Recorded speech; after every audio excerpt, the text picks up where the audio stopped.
يا مرحبا بالجميع. بعض المرات الواحد يروح المكان ويستمتع فيه، ولكن ما يخطر على باله أن المكان هذا له أبعاد تاريخية. وهذا ينطبق على المنطقة هذه اللي هي قطن. قطن منطقة جميلة جدا تقع في منطقة القصيم، حوالي 110 كيلو عن محافظة الرس و20 كيلو عن عقلة الصقور. تبلغ مساحة المكان حوالي 175 كيلو متر مربع، طول 15 كيلو، عرض 12 كيلو. فيها جبال متوسطة الارتفاع ذات تكوين صخري صلب، وألوانها مثل ما تشوفون تميل للبني والأحمر الفاتح، وفيها شعاب وأودية وأشجار.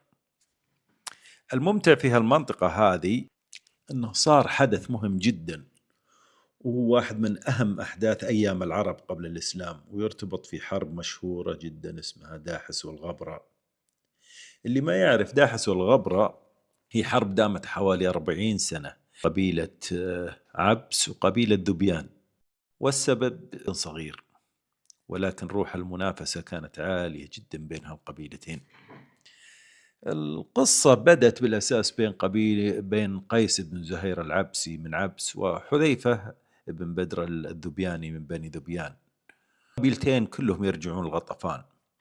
القصة بدأت عندما سلبت قافلة حجاج للمناذرة، وكانت تحت حماية الذبيانيين، وهذا خلى النعمان بن المنذر بن امرؤ القيس ملك المناذرة بالحيرة يغضب على الذبيانيين، وأوعز بحماية القوافل قيس بن زهير من بني عبس مقابل عطايا وشروط اشترطها ابن زهير. وافق النعمان عليها طبعا، وهذا سبب الغيرة عند بني ذبيان. فخرج حذيفة مع مستشاريه وأخيه أيضا حامل بن بدر وبعض من أتباعهم لمقابلة قيس بن زهير. وتصادف أن هاللقاء ذا كان يوم سباق للخيل، وبعد جدال بين الاثنين اتفقوا على إجراء سباق بين حصان داحس المشهور جدا قيس بن زهير، فرس الغبرة لحمل ابن بدر الذبياني، على أن الفائز يرجع يحرس قوافل النعمان. وفي رواية ثانية أن الفائز له 100 بعير. المهم قاموا بالتحضيرات لهذا السباق، ووضعوا شروط ومكان ومسافة السباق. المسافة كانت على عدة أيام تقطع خلالها الفرس والحصان شعاب صحراوية كثيرة وغابات.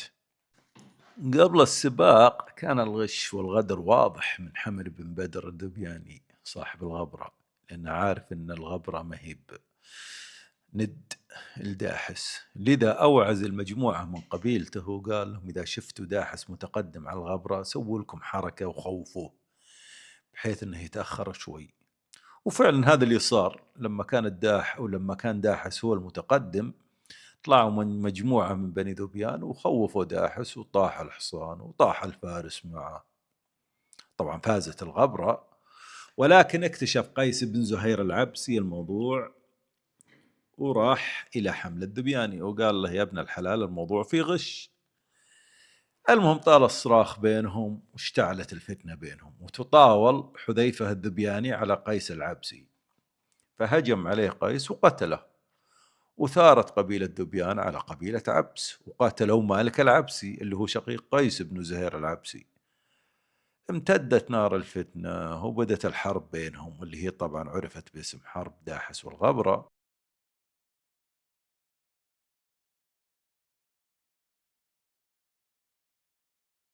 على فكرة المنطقة اللي احنا فيها جبلية، والمناطق الجبلية عادة يكون فيها حيوانات خجولة شوي مثل الثعلب، فحطينا كاميرا أو كاميرتين على صح تراقب المنطقة، وحطينا بعض الأكل. بالليل مر علينا أكثر من ثعلب، لو تلاحظون ثعالب تروح وتجي. نرجع لموضوعنا الأول.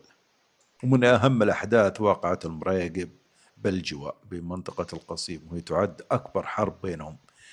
كانت ذبيان جاية بثقة تحس إن عبس بتنكسر، لكن قيس كان مجهز الرجال زين، وكان من رجاله عنتر بالشداد المشهور الفارس الشاعر، ومتقدم الصفوف، وقال مقولته المشهورة: اليوم تبان السيوف. المهم التحم الجيشين وبدأ تربقة الأشهر فرسان ذبيان اللي هو ضمضم أبو الحسين. انتهت الحرب فوز عبس، انتصار ذبيان. طبعا الحرب ما انتهت كحرب، ولكن الواقع اللي انتهت. كل يوم طالعين بثار جديد، وكمين هنا وغارة هناك وقتيل هنا. ذبيان ما جاز لهم الوضع، وحس انه إهانة لهم يوم المريقب، لذا قرروا يأخذون الثار، فجهزوا جيش كبير وراحوا لمواجهة بني عبس في وادي الصفا. وتسمى هذه الحرب بيوم ذي حسي، وانتهت بانتصار بني ذبيان. المهم بعد هالحرب هذه بعدة سنوات اكتشفوا ما في أحد منتصر، كلهم خسرانين. طلع أحد رجال بني ذبيان الحكماء اللي هو الحارث بن عوف، وأيضا معه هارم ابن سنان، وقالوا خلاص كفاية، خلينا نشوف لنا طريقة نحل هالموضوع سلمي. لذا دعوا القبيلتين إلى مكان للصلح، والمكان هو جبال قطن اللي حنا فيه الآن. المهم وقفت بنو عبس عند جبل قطن استعدادا للقاء وفود ذبيان. خلال الاجتماع بينهم ظهر حسين بن ضمضم فقتل تيحان من بني عبس انتقاما لوالده اللي قتله عنتر بن شداد بيوم المريقب. كانت الحرب تبدأ من جديد، لكن تدخل هارم بن سنان وقدم ابنه رهينة لتهدئة النفوس. فوقف الحارث بن عوف بينهم وقال أنا وهارم ابن سنان نتحمل الديات عن الطرفين، بس أهم شيء تنتهي الحرب. وفعلا قبل الصلح كلا القبيلتين، وانتهت الحرب بعد 40 سنة. وكان العرب قديما يدونون أحداثهم في الشعر العربي والقصائد، ومن أهم القصائد في حرب داحس والغبرة المدح اللي قاله زهير بن أبي سلمى في الحارث بن عوف وهارم بن سنان، ومدحه لهم لإصلاحهم بين عبس وذبيان. المنطقة هذه جميلة جدا مثل ما قلنا، وفيها غير الجبال والوديان فيها أيضا منابع ماء، وهذا أحد منابع المياه اللي هي عبارة عن قطارة، يعني هي تجمعات الأمطار وتبدأ بين الصخور تطلع شوي شوي. أنا ما أدري هل هي على مدار السنة ولا لا، ولكن واحد يقول لي إنها موجودة على مدار السنة، والله أعلم.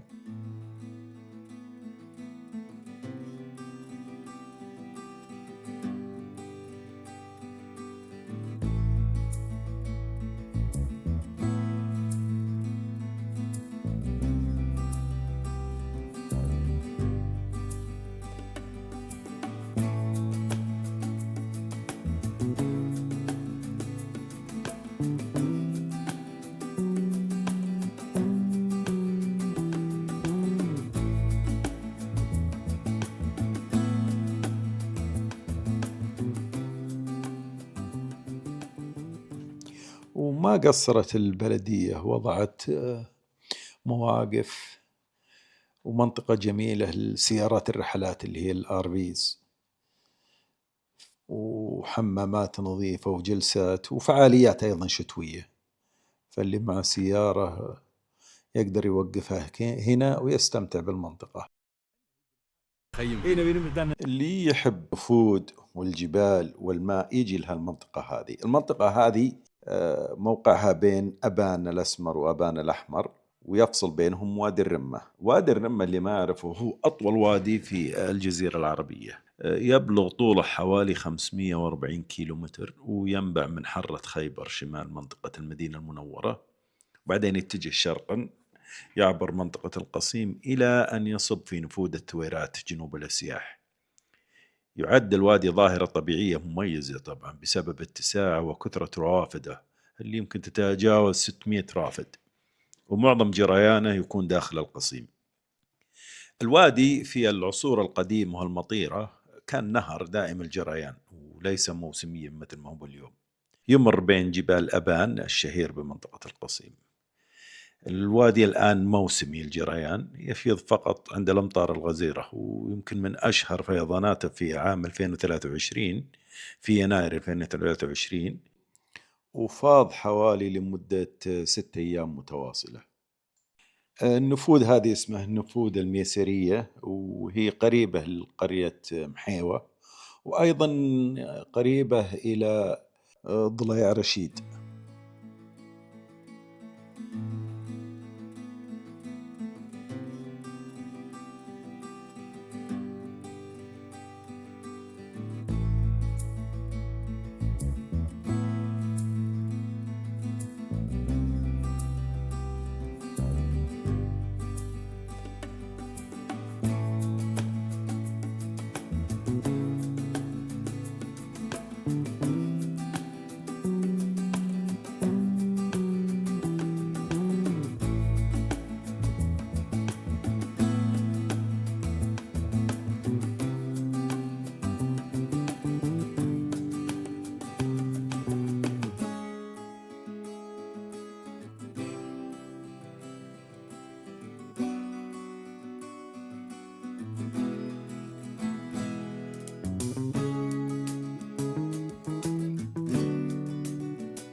ومثل ما ذكرت لكم حنا عند جبال أبانات اللي تعد علامة جغرافية بارزة عند العرب قديما، كانوا يستدلون فيها الطرق والمسالك، وذكرت أيضا في كتب الأصمعي وياقوت الحموي. الأصمعي يقول إن وادي الرمة يمر بين أبانين، وأن واحد منهم اللي هو الأحمر لبني فزازة والآخر الأسود لبني أسد. أبان الأسمر يرتفع 1200 متر، وأبان الأحمر ارتفاعه 1280. طبعا ورد ذكر جبل يابانين بكثرة في الشعر العربي القديم، وذكره المهلهل في قصيدته، وكذلك امرئ القيس.